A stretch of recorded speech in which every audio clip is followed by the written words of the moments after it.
Hey guys, welcome to this Samsung phone tutorial. Here I'll detail how to add emergency number in Samsung. So if you want to change from 911 or the default emergency SOS number on your Samsung Galaxy phone, then this video is going to show you how you can easily change this on your Samsung phone. So if I don't know this, you found this often informative, please don't forget to like and subscribe. Now, to add emergency number in Samsung, all you just need to do is go to your Samsung phone settings.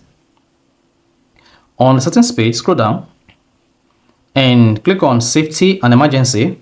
Go ahead and click on that.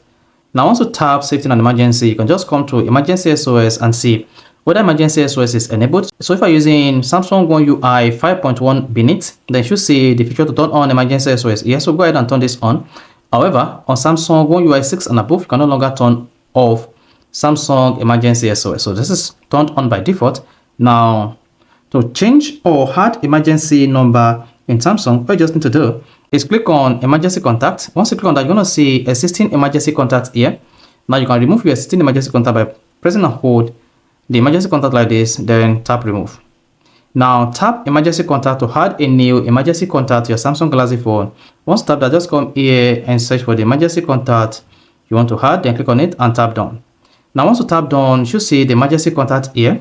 Then here, if you want to show the emergency contact on lock screen, just make sure you enable show on lock screen, and this is going to show emergency SOS on your Samsung phone lock screen. And once you're done, you are good to go. So that is basically how to add emergency number in Samsung. So if you found this offer informative, please don't forget to like and subscribe.